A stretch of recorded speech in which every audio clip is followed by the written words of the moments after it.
Today's episode is all about Halloween. It's about the history of Halloween, the stories behind it, kind of where it came from and how it's morphed into today, the energy around it. I'm really excited to share this with you. There is one story that I'm really anxious to share because it's something from my childhood, something that I grew up with.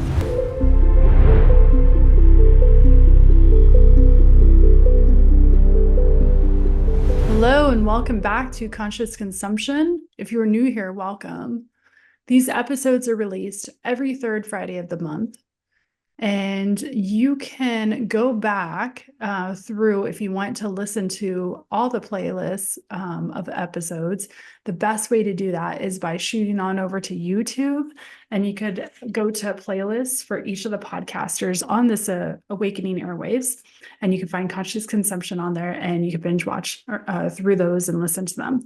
I mentioned that because you definitely will want to reference episode 4 for sure, which is the episode that came out right before this one, as that was all about the autumn equinox. And there's going to be aspects of that that will tie into today's episode. Today's episode is all about Halloween. It's about the history of Halloween, the stories behind it, kind of where it came from and how it's morphed into today, the energy around it. And we're going to kind of dig into those aspects of it. So I think before we do, if you want to go ahead and get settled and set the mood, you can. You could grab your candle, you could grab your twinkle lights, you could grab your warm cider and warm tea and kind of settle in for this episode. I'm really excited to share this with you. There is one story that I'm really anxious to share because it's something from my childhood, something that I grew up with. But where I want to kind of start with this is kind of with the roots of Halloween. I want to start with the name first off, because Halloween has kind of morphed through the years. The name has morphed. It has also gone by the name of All Hallows, Hallowtide, All Saints Day, and a couple other names. And if you look up the meaning of hallow, Hallow, just like beginning of Halloween, but without the "een," you will look up in the dictionary and see that it means to hold as holy or sacred.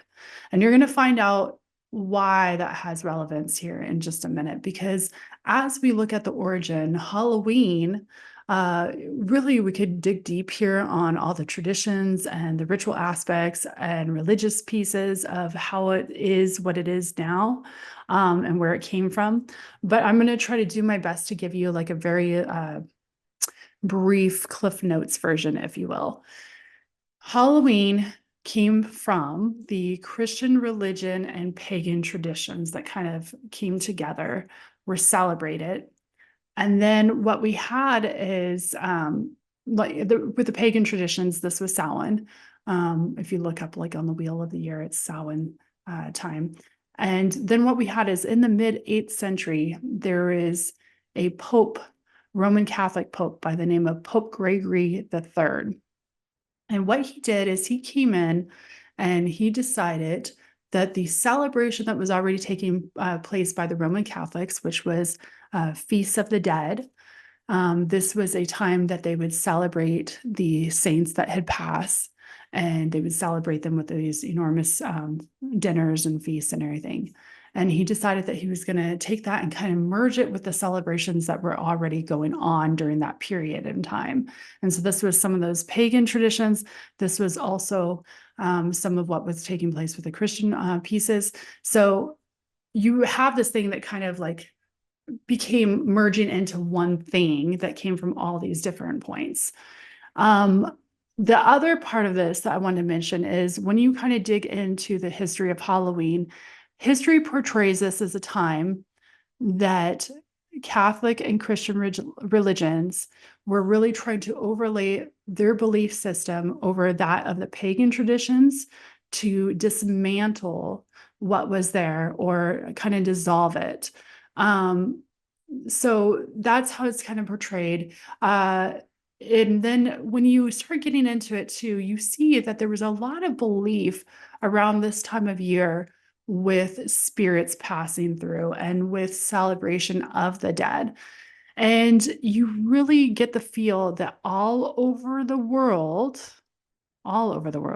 in many cultures, many traditions, many religions, this was recognized. It wasn't any one place.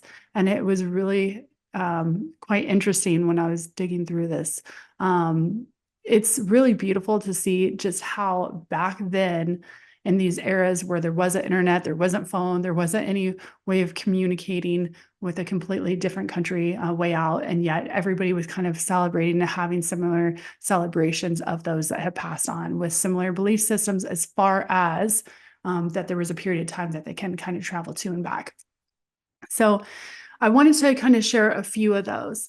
The first one I'm going to share is probably one that's the most well-known, and that's in Mexico. There's a celebration, Dia de Muertos, and it's Day of the Dead. It is the celebration of souls of the dead, and they come back to the living for a period of time. They are celebrated in many ways, but one way that I want to kind of share is there's a tradition of setting up altar spaces. And these altar spaces are set up with many bright colors, with beautiful marigold flowers, with sugar skulls.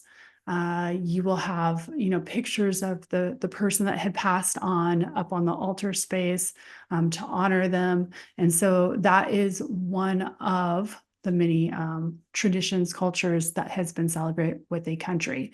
The other is originating in China, but it quickly spread throughout Asia to Chinese-speaking communities. There is a festival called Hungry Ghost Festival. And the Hungry Ghost Festival is where they celebrate those souls that have passed through food and entertainment. And it's the food and entertainment as offerings to those spirits and to those ghosts. Then we have another one that is in India. It's Pitru Paksha. And this is a festival of those that have passed. And it's said that during this time, it is the three preceding generations that leave the realm between heaven and earth. Okay, so it's between there that they then reincarnate into their new body, their new being system. And then in Slavic countries, you have something called Jen Sadetsky, and it is a time when people would go to these burial sites and they would bring these beautiful wreaths that they would make and create along with flowers, and they would lay them on the graves of those that had passed.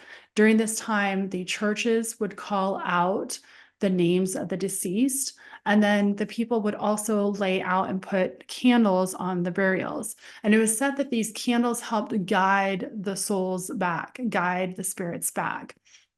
And so that's yet another one. So from what I've shared, you could hear that the candles kind of came up a little bit. So as we get into correspondence now, you'll kind of understand that's one of them, candles, because candles and fire were kind of seen as a way to help the spirits come back to the living side during this time and kind of guide them back so that they knew the path back. And if you ever done, or even if you haven't done, if you look up any sort of way to work with communicating with those that have passed on that are in your family lineage, or even not, but like any sort of like ancestors or anything like that, a lot of the tools that you'll come across will incorporate the use of candlelight, specifically candle flame.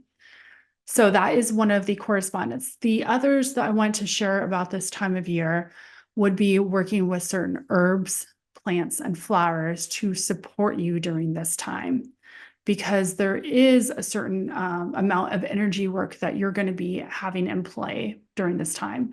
So these herbs are as follows. We have rosemary, and rosemary is one that I talked about in episode 4. It's one of the oldest herbs to be used in incense, and it's fantastic for cleansing and protection. Another one is clove, and clove can be burned as an incense. And this is great for banishing and overall cleansing and purification. Then we have blessed thistle, which also goes by the name of holy thistle. And holy thistle is a wonderful, potent, protective herb known for cleansing properties of helping you get rid of like the malevolent kind of spirits. So any darker spirits. Then you have mugwort.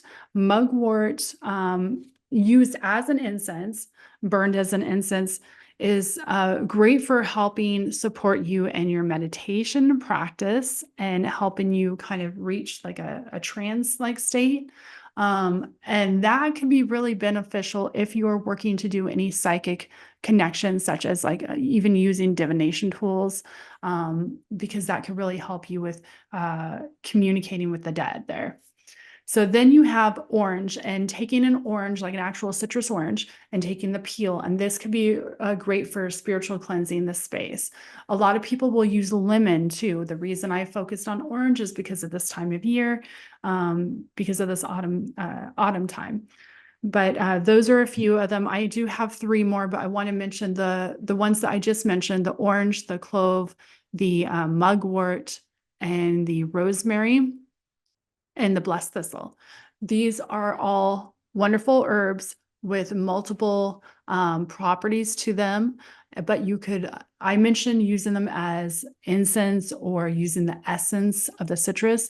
But one of the other things you could do is you could also create your own tea with them, and with different mixtures, create your own intention and mind for that tea. So the last 3 that I wanted to mention, there is an herb which is called myrrh. Myrrh is also known as the funeral herb. And the reason it's known as a funeral herb, or has often been called the funeral herb, is because way back when, ancient Egyptians used it to embalm the dead. So it's a great incense for communicating with those that have passed. There's also another herb, mullein, and this is a wonderful plant for hanging the dried pieces over your doorway, to help cleanse the space and dispel it of any negative energy. This is also another great one that you could have under your pillow or on your bedside, like in a little sash or a bag, to help with guarding you against any night terrors or any like nightmares or anything like that. And then the last one being patchouli. Patchouli burned as an incense can be great for purifying spaces and clearing negativity. But if you want to wear it as an essential oil, which I know we didn't talk about the other ones doing this, but for patchouli, if you want to wear it as an essential oil, it's great for energetic protection. So those are some that could be really helpful for this time of year when we're looking at cleansing, when we're looking at clearing, where we're looking at like, trying to protect our environment and our space around us.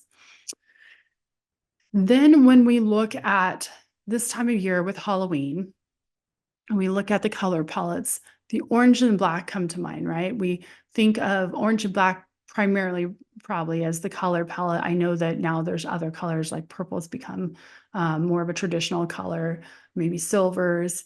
And then now there's modern trends with like, hot pink and, mirrored disco balls. But as far as traditionally, the orange and the black really came into play with the time of year and what was taking place through those traditions. The black kind of representing that darkness of the night, those long stretched out nights, but then also it was a time that people would dress up too. And then we had the pumpkins, we had the gourds, and we had these bright orange colors through that.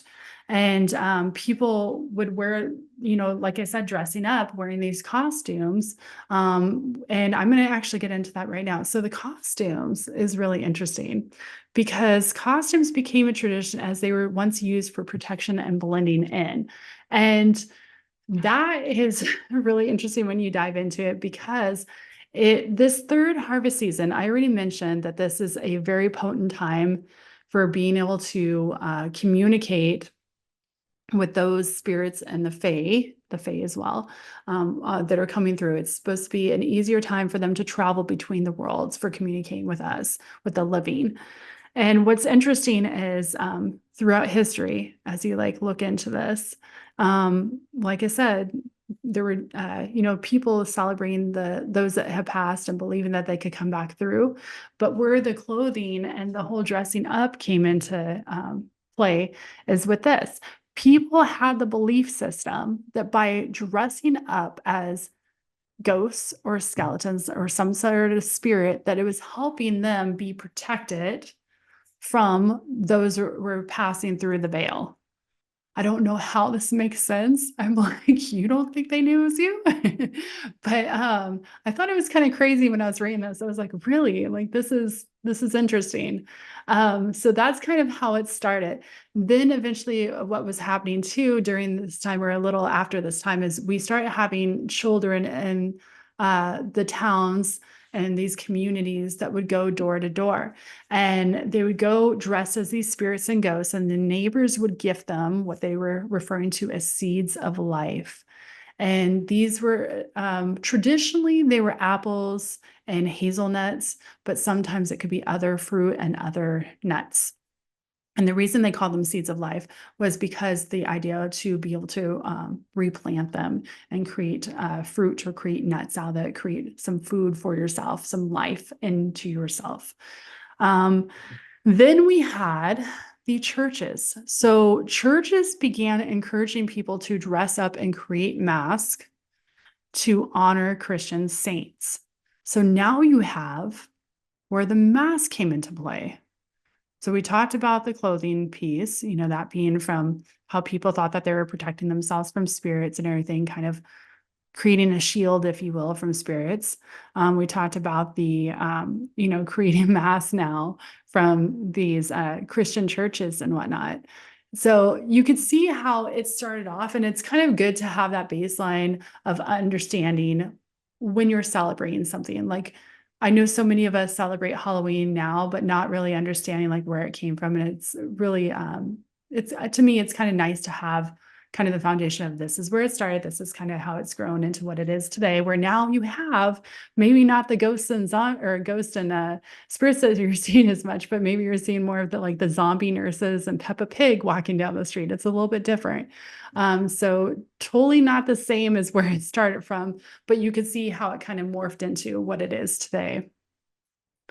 So with that being shared, you could see how there was a lot of talk about ghosts, right? So that is where these ghost stories came from. And that's why this is such a, like, I would say a popular time for this time of year for people to share these ghost stories and share these stories of hauntings and such, is because of the veil being thin, because people have had these different experiences. And then people do like to create fear from it too, unfortunately. So that's where that comes into play, is the ghost stories. And so I don't think it would be an episode without sharing one. So I'm going to actually share one. We're going to dive into a haunting that maybe you have heard of, maybe you haven't. But for me, it's one that I grew up with. Where this place was located was literally like 2 blocks from my house. And I did visit it often. They had tours, and so I'd go with family members, go with friends. I even went on dates there. But this is essentially a local ghost story that I grew up with and want to share with all of you to explore and uncover what's hidden beneath the surface, possibly shaping the mysterious outcome. Because I think when we dive into the story, we can look at it from a different perspective and see some different things going on too. So this is the story of Sarah Winchester and the Winchester Mystery House. Sarah Winchester was born as Sarah Pardee. Sarah Pardee, and she also went by the name Sally because her grandmother's name was Sally, and they like to call her Sally as well. But Sarah Pardee was born and raised in New Haven, Connecticut in the mid 1800s, where she lived with her 6 siblings and her mother and father. Her father was a carpenter, and he worked really hard to provide for his family. He also worked really hard to provide his children with an education, which in those days was not something that every child got, especially female children. So it wasn't totally common for females to get to go to school at that time. She and her family grew alongside another family by the name of the Winchesters. The Winchesters had a few children, but there was one son in particular, William, who took special interest in Sarah. He'd end up courting her, and then eventually they'd go on to marry at the tender age of 23 in 1862. William's family was in the clothing industry, and they made a good amount of their money from this.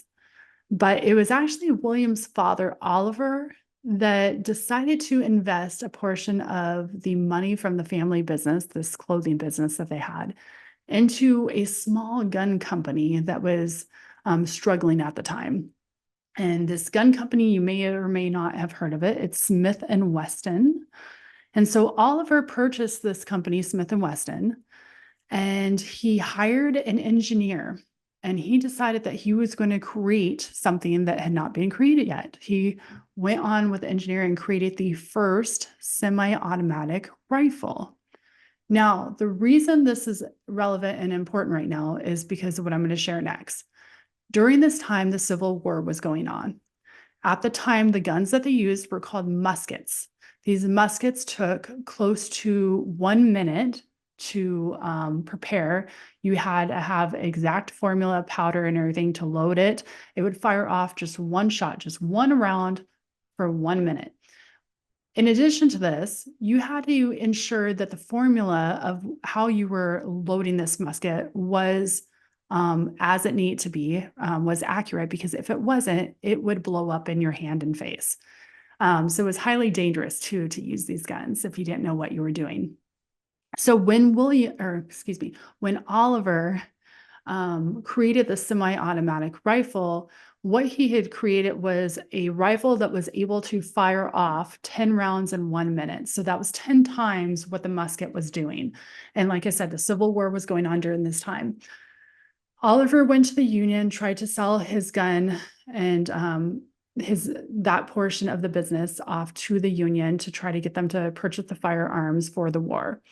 They would not play ball with him at the time. They did not purchase. However, what ended up happening is word got out on the street. And then people that were involved in the war, the soldiers, actually ended up spending some of their own money to purchase these guns. Eventually, the war ended, the Civil War. And during this time, word had gone out. He really gained popularity, his business, with this gun, because there were even big names like Billy the Kid and other people that were using these guns. So then he had the bright idea that he was going to go overseas and go to European countries and sell this gun as well. So that is what he did. He came back. There was a very large fortune for the family, for the Winchester family. And Sarah and William were pretty fruitful during this time financially. They were living with William's parents in New Haven, Connecticut, in the family home. And it was said that Sarah was invited in to actually help with the remodeling of the home. And so she was involved in a lot of the remodeling and everything, and some of the architect work there. Then what had happened is during this time, even though they were doing well financially, William especially was experiencing a lot of loss. He had a sister that had given childbirth and died during childbirth. The niece that the sister had ended up dying a couple months later. He then lost a 2-year-old nephew. Sarah during this time was not only tending to her husband and his grief, but she also had family members that were coming back from the war. This was right before the war ended, but coming back from the war that were really struggling and that had had some serious injuries. So they were going through some grief during this process. But then what happened is 1866, Sarah and William got pregnant. And during this time, they had a little baby girl. This little baby girl, they named Annie after William's sister that had passed away during the childbirth. And Annie, unfortunately, ended up getting a disease, and she was unable to absorb the nutrients and the proteins from her milk and from her food. So she ended up dying from malnutrition after only 5 to 6 weeks of being alive. Because she was so young, during this time, there was a belief system that if you weren't baptized, you were damned and you weren't going to heaven. Anyways, so Sarah and William were really going through some grief during this period. Not only had they lost these siblings, these nieces and nephews, they lost Annie. And then in addition to that, they had the belief too that she wasn't going to heaven because of not being baptized. So they really were struggling with their own grief during this point. Eventually, they ended up traveling for the family business, for the Winchester gun business. And they traveled throughout. They went to different countries. They went to different states. One of the trips that they did, William and Sarah traveled to the West via train to San Francisco, California. And it is said that during this time, Sarah really took a liking to the West Coast and the warm weather. She was from New Haven, Connecticut, and New Haven, Connecticut was a coastal town that was extremely cold and damp. Sarah had rheumatoid arthritis, and so it was said that it was really hard on her joints to live out on that East Coast. So I want to kind of give that information because that's going to come into play in a few minutes here. During that time, in 1880, so a little bit after we were talking about now, Sarah's mom had gotten sick, and shortly after her getting sick, she ended up passing away. Then later that year, Mr. Oliver Winchester got sick and died. Then William was taking care of the family business. He was solo in the family business for 4 months. Running it himself, and then he got tuberculosis and died of tuberculosis. Sarah inherited during this time a large fortune after the passing of her husband. The inheritance made her one of the wealthiest Americans, with inheriting $20 million, 50% ownership in the Winchester gun business, and a daily income of $1,000. Now, remember, this is the late 1800s. $20 million today would be a lot of money. But for the late 1800s, that was a lot of money. That was she was very wealthy. So I just wanted to kind of paint a picture and give you an example of this. To put this into perspective, $1,000 a day back then would be equivalent to receiving a little over $26,000 a day today. So that is how much money she had coming in daily.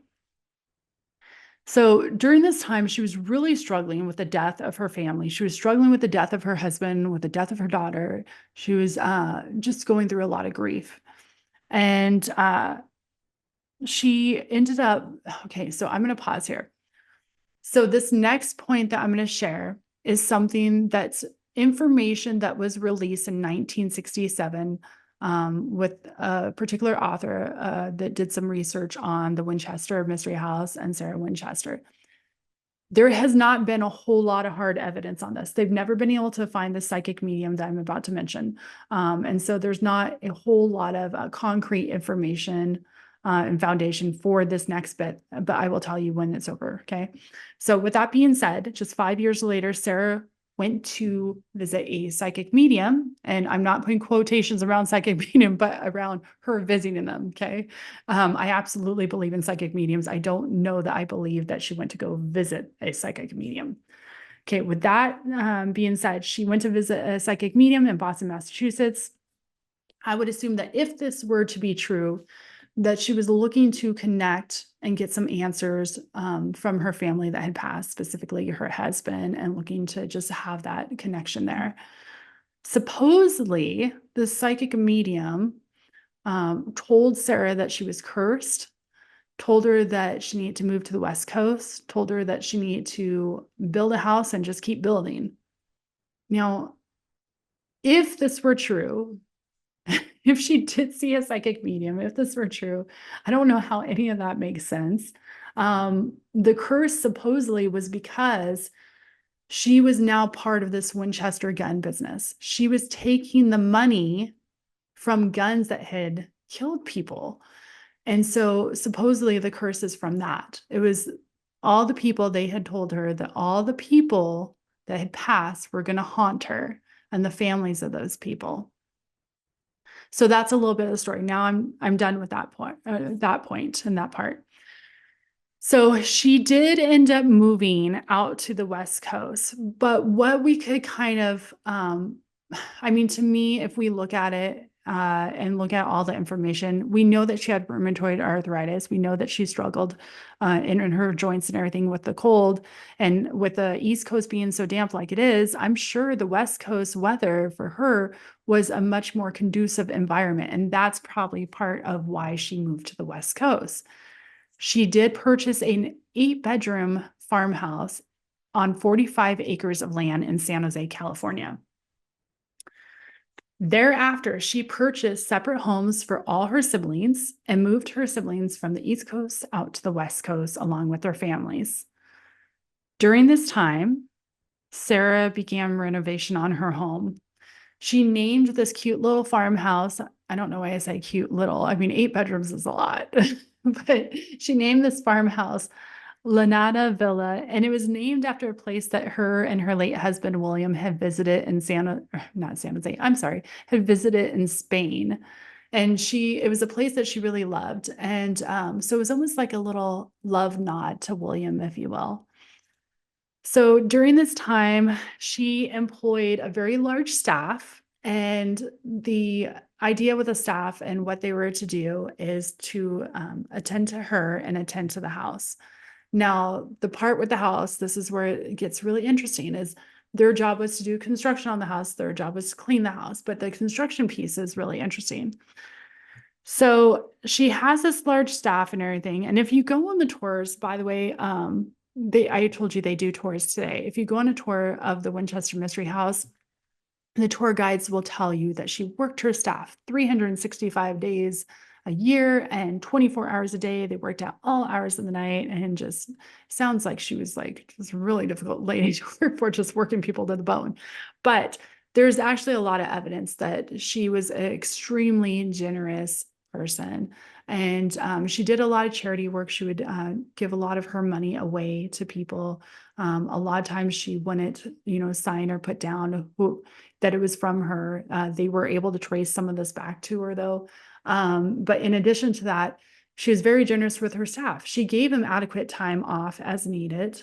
She also ended up buying and purchasing homes for all her staff members so that the family could all live in a house, have a house paid for, and she moved them all nearby. Okay, with that being said, I mentioned the 365 days a year and everything. I don't think it was that, because like I said, she gave them time off as needed.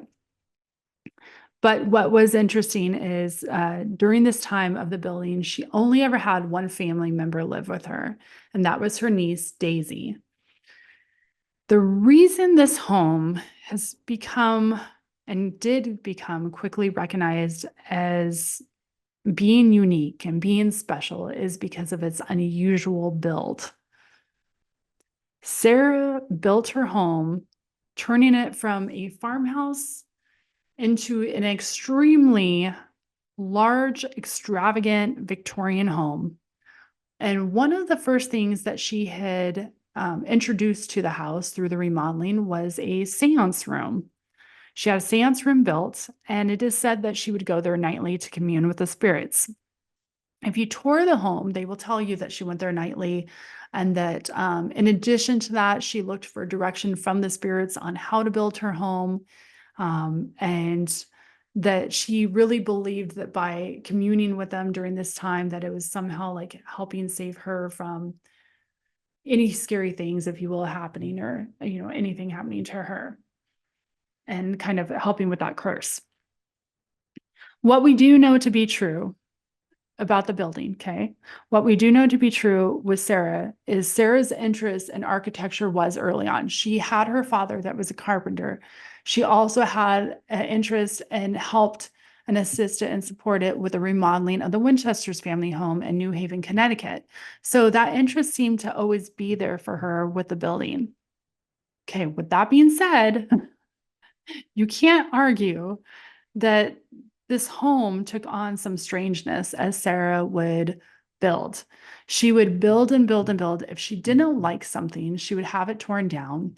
There's a 7-story tower that she had rebuilt 16 times. That is a lot, 16 times. And then she had staircases that were put in that would lead to nowhere. She had at one point, not at one point, it still exists, but she had doors that you would open that were just kind of odd. They would go to these odd places. For example, there's a door that when you open it, it drops off 8 feet down to a sink, a kitchen sink right below. Then there's another door that when you open it, it drops off to a 15-foot drop down to the gardens outside. So there were some really unusual things that took place with her building the home. Some say that the 1906 earthquake of the Bay Area that registered 7.8 was part of the reason for the unfinished areas. But really, like if you look at the timeline of her building, it shows that the odd building continued even after that. So it was with doors to nowhere, hidden passages, staircases to the ceiling, or the sheer number of times that 13 is repeated in the home. So she has some significance with this number 13. It had some serious meaning to her because she had it repeated in many places of the home. There were 13 railings, 13 bathrooms, 13 windows to a bathroom, 13 cupolas in a greenhouse, 13 dots to the beautiful spiderweb stained glass windows, 13 steps to a staircase, and that's just a few. And then you get into her will. Even her will had 13 sections, and she signed it in 13 places. So she spent her time with, like, it was the rest of her time on earth was really spent just building that home, right? The other thing I want to mention is during her time on earth, what was left of her life, she spent her time dressed in black, fully veiled, and black gloves. For her to still be wearing black so many years after her husband's death and so many years after her family's death really shows that she was still in this like full grieving period. She didn't stop building or wearing the black until she passed away in September. It was September 5th of 1922. That's 36 years of her life. So looking at Sarah and her story, we can all acknowledge that we grieve differently, that we go through the grieving process differently. I remember I don't know if it was the first time that I went to the tour, but I remember when I was younger, hearing the stories about her, which was different than how I shared it, because they kind of embellished on certain things and kind of share things in a certain way. But I just remember always feeling really bad for her, all the sorrow that she must have gone through and felt in her heart to have so many people that she loved leave. And so I do think it was a really rough time for her. It seemed like all the grief that she carried like a cloak, you know. It must have been like a really lonely place for her, honestly. And in many ways, I look at her wearing black as what I was sharing early on in the episode about Halloween and dressing up. You know, when I was talking about how the costumes came into play, you know, people would dress up in these costumes or dress up in these outfits as spirits and ghosts to shield themselves and hide from the spirits and ghosts. Whereas Sarah, it wasn't that different. She wasn't hiding from the spirits and ghosts. I think she was really hiding from the world. And I think that she was really wearing that grief on her sleeve. And I think that she was really holding on to that energy. I think it was a very difficult time for her. So, was Sarah experiencing the haunting of ghosts, or was this being manifested through energetic trauma? I shared that story. I think that there's a couple ways that we could look at it, a couple things here that I want to kind of break down. One is if that psychic medium did exist, and if that psychic medium did tell her about a curse that was on her, was she giving power to that? We don't know, right? So let's go ahead and put that one aside. So then the other two that I wanted to kind of focus on is with her seance room. For her to have a seance room built tells me that she believed that she was able to communicate or have spirits that she could, you know, try to communicate with. If the seance room is in her house, if she's going there regularly, that is the same location. It's her energy. It's a consistent basis. To me, that's like, in Batman, how there's like the bat sign that goes and shoots up to the sky when they need Batman. To me, that's almost like having a light shining down for the spirits saying, right here, guys, come visit, like offering them a portal, if you will. So I really think with that giant light shining through, like who knows what was crossing through at that time. The other part of this is because she was in this constant consumption of grief. I mean, I really think that her frequency was much lower. I think that because she was in this sadness, her frequency was lower and her boundaries could have been weak. And that makes like a perfect mixture for letting in things that shouldn't be coming through, right? Letting in malevolent spirits and having these experiences that could have potentially scared her. I think it's definitely possible that she had some experiences. In fact, I would say it's probably likely considering the seance room part alone. So that's just something that I kind of want to draw attention to and kind of get the wheels turning for you guys to kind of contemplate and think about. The other part of this that I want to share is if Sarah had not come from this extremely grief-stricken place, how would this have shaped her reality differently? Because I want to point out a couple of things here. One is I'm not at all promoting like toxic positivity or anything like that.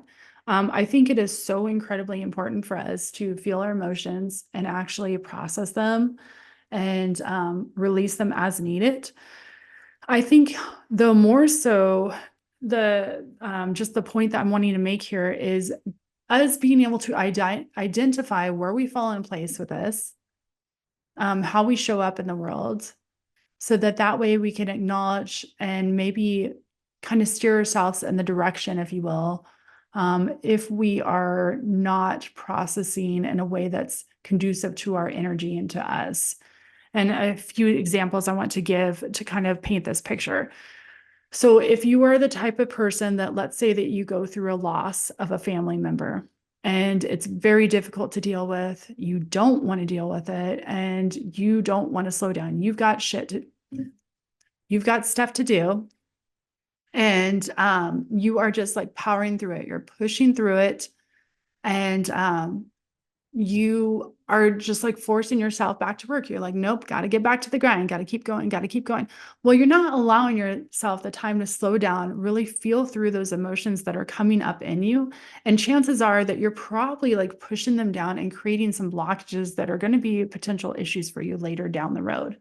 Another example would be if you do feel those emotions, if you do feel that deep sorrow, that deep sadness, and if you're sitting in that grief, but you find yourself kind of spiraling down, are you the type to sit in it where you sit maybe too long and you kind of get in this spiral down and you're just like this point where it's a point of no return where you can't really like pull yourself out and you're just always like, oh, like, just really struggling negatively. And then kind of the third example being, are you the type that as things come up, whatever they are, whether it's grief, whether it's, anger, sadness, whatever it is, are you allowing yourself to fully lean into those days, lean into the moodiness, lean into what's showing up, how it's showing up, feel it, let it flow, and then let it go? Because I think if we're holding on to that pain, if we're holding on to that trauma, that guilt, that grief, whatever, that's really going to wreak havoc on our systems, on our bodies, energetically, especially like what I was talking about. But it's going to show up in different ways for us. It's going to create roadblocks for us in different ways. One of those is it's going to make it really difficult for you to be in touch with your intuitive senses. Another way is you might even feel it as being drained all the time, like your battery being low, not having the energy for things. You might also have it show up as just this heaviness and this like feeling of like carrying the weight of the world on your shoulders and just like extra baggage. So I think it is really important for us to deal with those things as they come up and release them and let them go. So you've now all heard the story of Sarah Winchester and her Winchester Mystery House. Again, like I was saying, you could still tour it today. So if you haven't been there, I highly recommend checking it out. It is cool if you're going to be in the Bay Area to go check it out. Right now, this time of year, it's actually really fun. They do flashlight tours and they will lead you through a little over 100 of the 160 rooms that they have. If you have never been there, it is quite an experience to see the layout. The rooms are really cool, and the gardens, I love the gardens are so beautiful. I really love the outside landscape and everything. I will say it's so funny because visiting there as a child, and then I remember when I went in my adult years to go do the tour again, and it's like one room that was really underwhelming, and I was like, huh, I remember this being so much larger as a kid. But there was, I can't remember if it was like a ballroom or they called it like the fireplace room. I don't know what it was, but the ceilings were not as tall as I would have had thought they'd be and how I remember them being. So there was that. The other thing that's kind of fun to mention on this too, that I didn't mention, but Sarah Winchester, born as Sarah Pardee, was only 4'10". And so when you go through the house, they have like the steps. And people used to say it was kind of odd, but no, it makes sense because she had arthritis. And so it was probably really difficult for her to get her hip flexors, going and like lifting her legs and whatnot. But they had like the steps were very low. They were like narrow steps and very like long and stretched out. So it felt really weird trying to like go up the steps as like a taller person, going through there.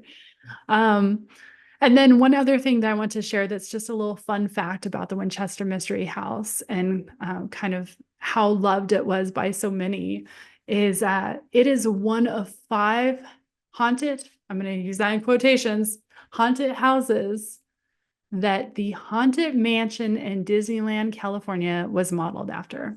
So I thought that was pretty cool because that was actually something that I think I learned recently. And so that is the story of Winchester Mystery House and Sarah Winchester.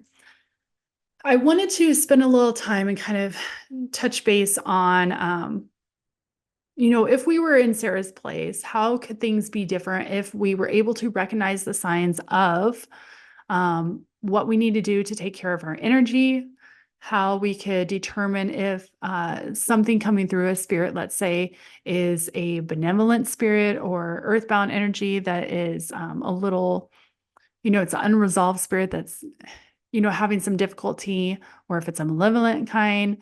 So I want to kind of spend a little time on that. I also want to kind of talk about like what it means for us energetically when we say the veil is thin, and then talk about some tools that we could use for when we are trying to communicate with those that have passed. So the breakdown of recognizing the signs of spirits and how they come through and how they might show up for us. There are some things that we could look at.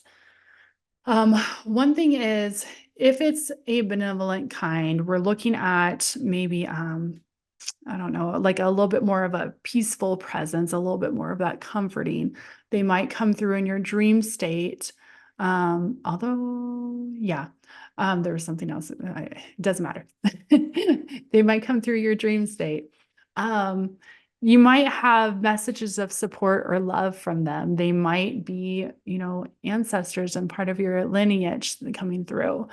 You could have like some signs of unresolved spirits and earthbound energies.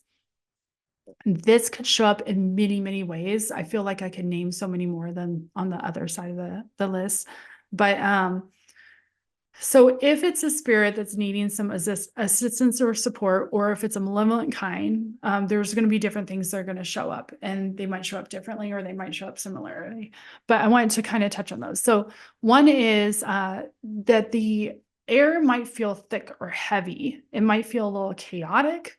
It might have like an unfamiliar feeling in the room, like the energy. if you're able to experience the spirit, they might seem like they're confused. They might seem like maybe there's a pattern or something that they're doing that's almost like a loop. You might have repetitive noises or disruptions that you experience. And then sudden emotion shifts. And this can be within you. So this could be where you are suddenly feeling very like agitated or irritated and such, or maybe fear or sadness, or you experience that with them if you're able to, observe them in some sort. Okay, so I want to share something. Personal story. There is a antique store that's in my area. It's pretty far from where I live, so I don't get to go there too often. Although I used to when I used to go roller skating with my oldest. I brought my husband there a couple of years back. I had been there probably about, I don't know, a handful of times. I'd say like 4 or 5 times previously. I purchased stuff from there before. And my oldest and I, anytime we went there, we'd have fun, we'd look through it. But you definitely, like when you walk through there, you feel the thickness of the air. You know what I mean? Like it's just very different in there. And brought my husband in there, and you to maneuver and kind of get through the room. Room. It's a very large building, and there's like 2 rooms. But anyways, I'm going to paint the picture. It's a hoarder's paradise because there's literally just stuff everywhere.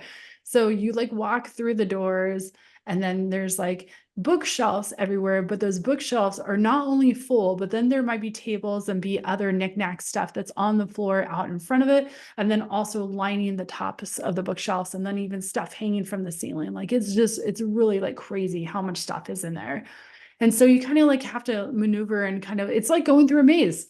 So it's like Sarah's Labyrinth. But you kind of have to like work your way through there. And when you get to the back, there's another room that you could like step down and kind of go into this other room. And it's all the clothing. And I like going back there because they have a lot of vintage clothing and cool stuff. And so I was looking back there for something for my oldest. And my husband was with me, and my husband looked a little white, and he's like, I'm going to step outside. And I was like, okay. And I said, well, I'll try to, hurry up. And so he's like, okay, yeah, you're fine. So he like goes outside, and he had told me, before going out that he had a headache and that his stomach was starting to turn. So anyways, not much time goes by at all. I don't know if it was like 2 minutes, 3 minutes, 4 minutes, what, but it was like barely anything. It was just enough for him to basically go outside.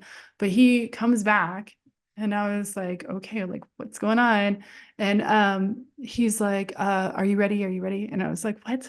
And I was like, yeah, like just give me a couple minutes if that's okay. Do we need to leave now? And he's like, yeah. And so I grabbed my stuff. I actually found something for my oldest, and so I went and paid for it. But anyways, we get out of the store, get in the car to drive away, and he tells me that his stomach, he felt very sick. He felt like he was going to actually like get sick, and he had a headache, and that the minute he stepped outside the store, that lifted and was gone. And that he immediately thought of me because he was worried I wasn't going to come out of the store. He thought I was going to somehow get sucked up in the store or something. But what was crazy is I just wanted to paint that example because I had been in there, like I said, a few times before. I had never experienced that. And I think that when things like that happen, it's going to happen with different people. And it might have to do with your energy field. It might have to do with your boundaries. It might have to do with both. So that was just one example because I want to kind of share too how it could show up in a physical form within your body with this kind of stuff too. So Halloween and the veil being thin. We keep saying the veil being thin, the veil being thin. Well, what does that mean for us? Energetically, what that can mean is that can mean that our intuition is heightened. We might also experience synchronicities that are increasing. We could experience, those that have crossed over and experienced spirit encounters, and this might show up in different ways. If you aren't familiar with how those show up, I could give you a few examples. One is you may experience more of like sensing that someone is there or that something's there, but not seeing anything in your physical space. This might come through as maybe getting like goosebumps on your arms, or maybe you get like the hairs on the back of your neck that stand up. You could have it come through as like even like the sudden like temperature shifts. If you've ever experienced that, like there's like a sudden like shift in temperature and you're like, whoa, like that's a little different. You could hear something or someone that isn't physically there in your space. And then this one is one that I think a lot of people like blow off if they're not familiar with how it comes up for them. But you could have different smells come through. You could have somebody's perfume or smell a cigarette or smell, some other scent and not be able to place it in your physical environment. That could be someone from the other side that's trying to come through and maybe communicate with you. So there are different ways that it shows up. I want to now kind of shift gears into spiritual hygiene, energetic and spiritual hygiene, and what that means for us, how we could, be sure to create a conducive environment for ourselves. So one is our physical environment. And I talked about this in episode 4 of Conscious Consumption, the autumn equinox episode. And if you listen in on that one, there are definitely some tips and tricks that I provide for how to cleanse your space, how to protect it, how to clear it, all that. So listen back to that episode because it's really going to need to start with your environment and then now the focus on you, which I'm going to share now. So you want to look at centering. Centering will be extremely helpful for helping you get back. If you're feeling like really scattered too, that's going to help with that. And when we say centering, I think sometimes people get like centering and grounding confused. I have a teacher that kind of teaches this. Well, I'll go through like a couple of different points and I'll tell you how she kind of like teaches it. But basically, the idea is you put your feet firm on the floor, flat on the floor. You could be sitting in a chair, but you want to actually press your feet so that you feel that resistance of like pushback in your body. And you want to essentially try to feel that in your core. And then how my teacher explains this and walks people through it for meditations for centering is to visualize a vacuum and kind of visualize your energy being sucked back into you. That is one method. You could also do the visualization of like energy tentacles out into the world and you kind of curl them back up into you. There are different methods that you could do here, but essentially what you're doing is you're calling back your energy. You're calling back your energy into your core being. From there, you have grounding. Grounding will really help you with connecting with your body and connecting with the earth. This is going to be similar as far as how your feet are. Your feet are flat on the earth, but you could also lie down for this as well. There are definitely different ways to ground, even through using things, which I talk about in episodes 1 and episodes 4 of Conscious Consumption. However, to use your own body and use the earth, you could go barefoot outside, but also the option is just sitting in your chair or lying down on the floor, visualizing that you have from your root space, right? Roots coming out of your root chakra down in your pelvic area, going down all the way down through the earth. And then I like to visualize too from my feet and having them go all the way down to the earth. And then you visualize it kind of making contact with the earth's core, some way of tying off or tangling or something, but really like tying in place with the earth's core and then allowing yourself to drop all that energy that doesn't serve you, release anything that doesn't work or belong to you down there.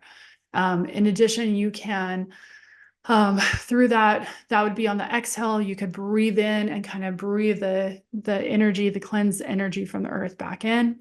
So that's centering and grounding. The other thing is clearing. There are several clearing techniques, by the way. So I'm only mentioning a couple here, but there's the energetic, cord cutting that you could do for that. But then I was going to also say, so I mentioned this too in the previous episode, but smoke cleansing.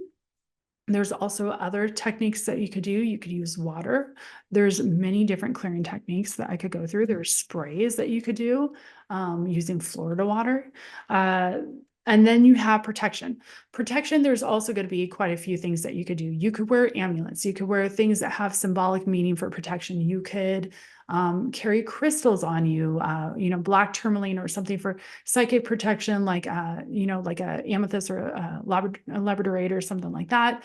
You could also carry a bag of herbs. Like herbs that are specifically for protection. You know, those herbs that we were talking about at the beginning, you could carry those in a bag and carry them on you. So those are also options.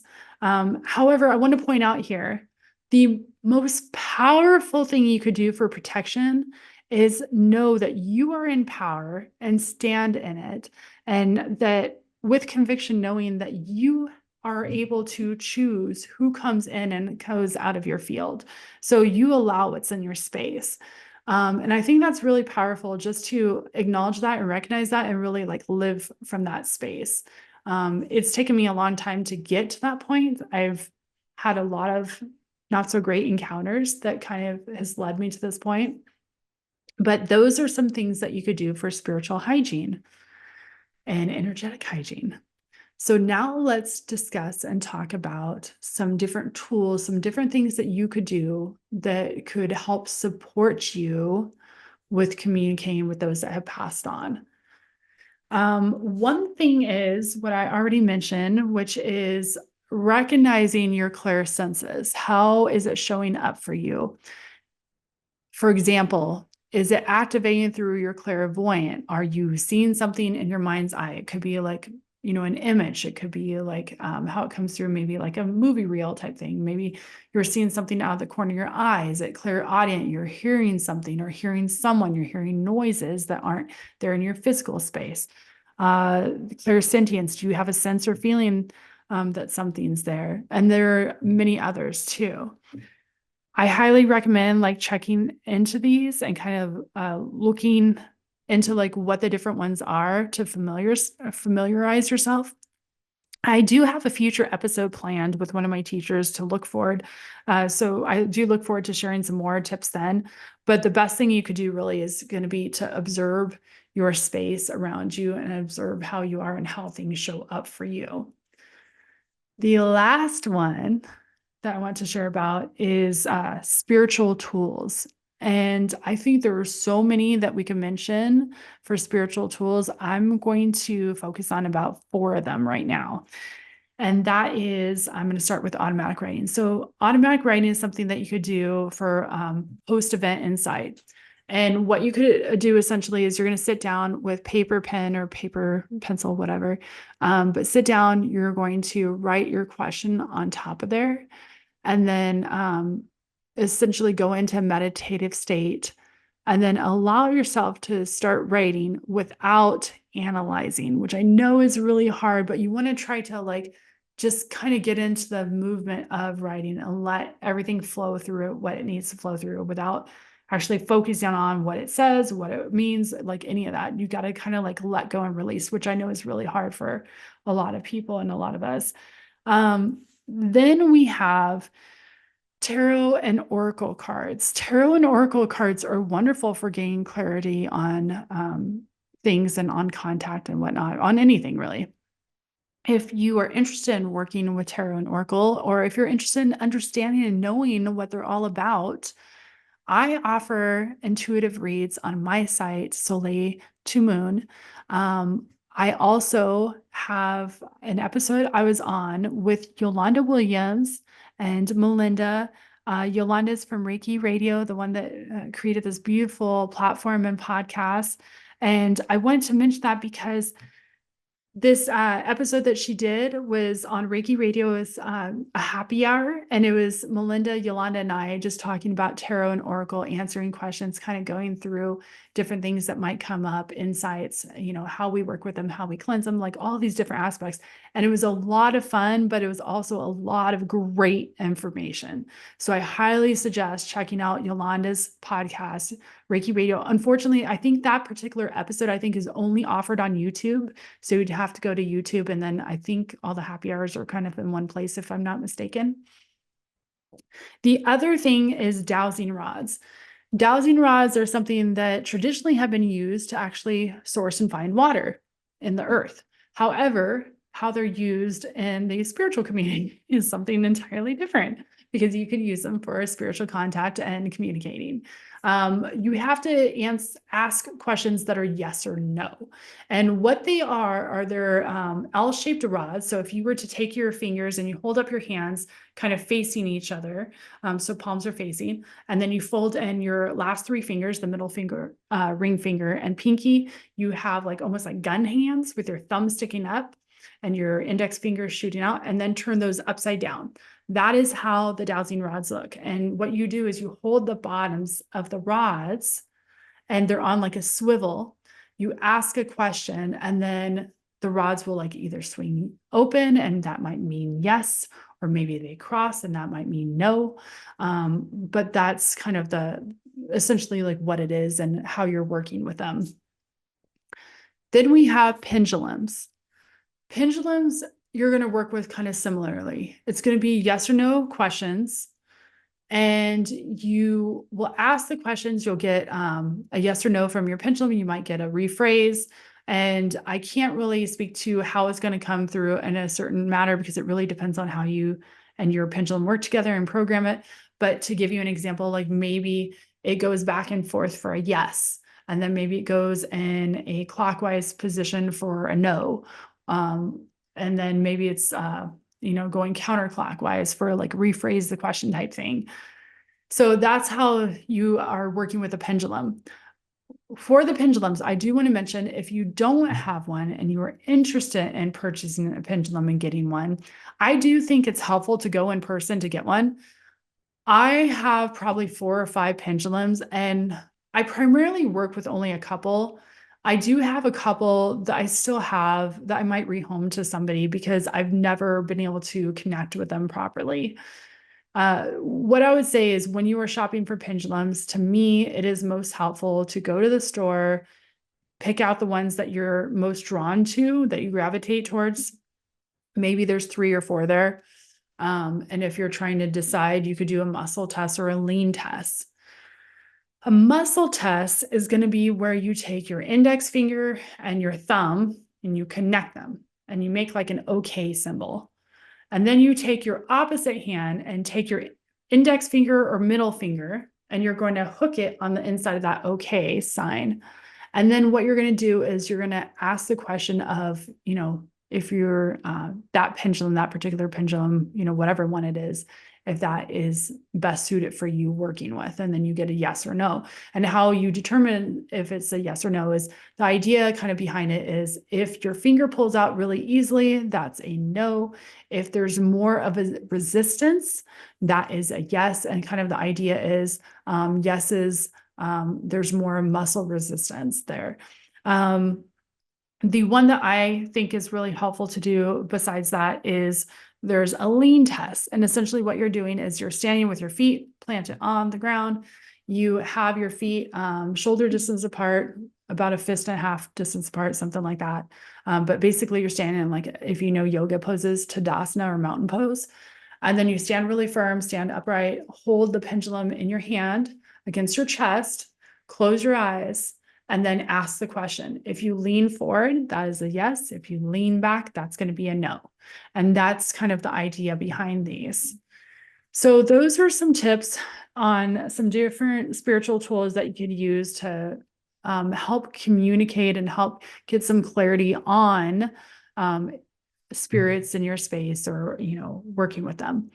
The other thing is to just speak out loud and try to speak out loud and see what happens and what shows up from there. So those are some of the tips and tricks for that. I do hope that you enjoyed this episode. Thank you for joining me today. If you are interested, go to Soleil to Moon to check me out on Instagram. I do, by the way, I don't know if I mentioned it, but going back to the kind of the spiritual hygiene, energetic hygiene piece, I meant to share this and mention it, but I do plan on having a future mini workshop that I'm going to be releasing at some point. So go to Soleil to Moon and follow me on Instagram to make sure that you get that information as it's released. Also, follow the Reiki class if you are not already following. The Reiki class is on Instagram. You could also go and save it to your favorites on your desktop or your phone and save it as a bookmark. The Reiki class is wonderful because it's all the practitioners from this podcast, but then it's also additional other practitioners. It's a wonderful, beautiful platform that Yolanda created that allows you the space to go on there and see different healing modalities and offerings by these practitioners. There's lots of resources on there, including upcoming classes. There's free resources on there. It's really awesome. So check it out and check out the Reiki class Instagram page, because when I do offer my mini workshop, I will be sharing it with them as well. And then that will be released on there. So the reason I was sharing that is because I do plan on having a mini workshop to share some tips and tricks on my personal practice of things that I've found to be helpful for things like cleansing, clearing, protective stuff, and that kind of thing. So I really do hope you enjoyed the episode. I hope you found it helpful.